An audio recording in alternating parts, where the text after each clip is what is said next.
Welcome to the Billboard Mastery Podcast, where you will learn the correct way to identify, evaluate, negotiate, perform due diligence on, select the construction type, build, rent the ad space, and operate billboard signs. And now, here is your host, the guy that built from scratch the largest privately owned billboard company in Dallas-Fort Worth, Frank Rolfe. Pop quiz, is a vacant billboard good or bad? Well, you knew the answer, of course, was bad. Pop quiz, what are the top 5 ways to get any billboard rented and out the door? That's the topic of what we're about to talk about. This is Frank Rolfe with the Billboard Mastery Podcast, and we're going to be going over the top 5 ways for you to get any sign rented. Now, renting signs is a science. It's not just random like people think.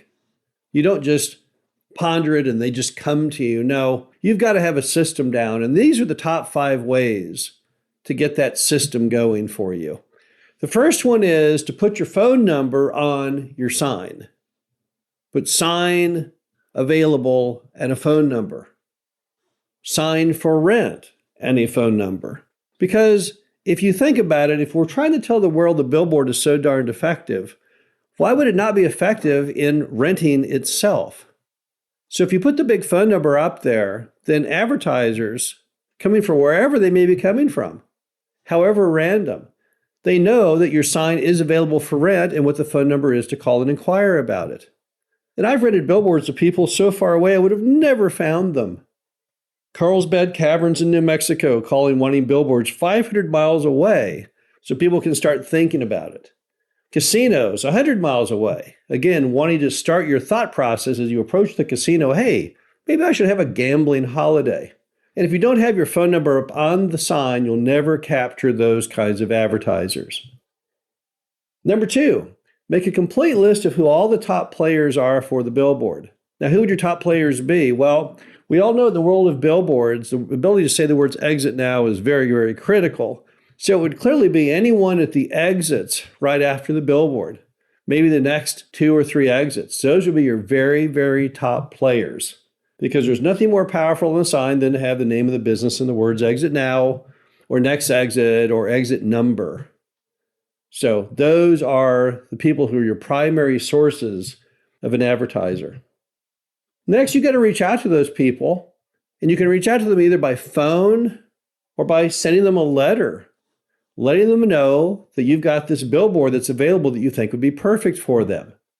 Sometimes I've taken pieces of foam core like you buy at the dollar store, that real thick white foam core, and I have written on that foam core that I've got a perfect billboard for them and dropped it off at their business. And I guarantee you they will call you because no one's ever done that trick before.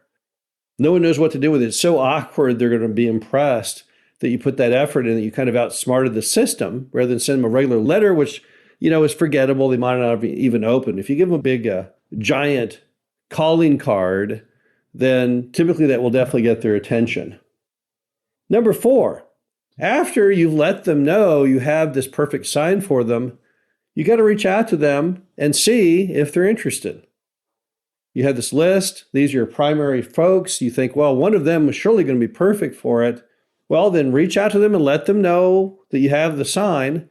But after just a few days have transpired, call them and say, hey, I was calling to follow up. I sent you this letter regarding this billboard, or I dropped off that piece of foam core regarding the billboard, or I called and talked to you recently about the billboard and was just following up to see, what do you think?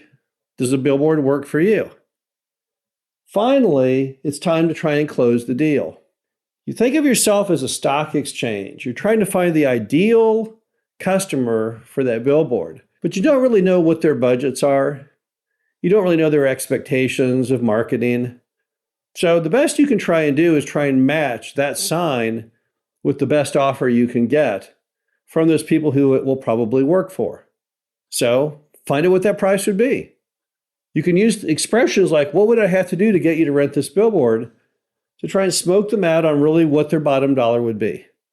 If you want $1,000 a month for the billboard, and they just say, well, I don't know, I probably can't afford it, then say, well, What would it take to make this billboard work for you, just to bring that suspense to an end? And if they say, well, the most I could afford is $600, and you've got 4 people, one came in at $700, one at $600, one at $500, one at $400, then you're clearly going to go with the one at $700 because you now know at that moment in time how much you can get for it from the best possible advertiser. And also, don't forget that another part of the puzzle for a lot of advertisers is how long they have to commit to.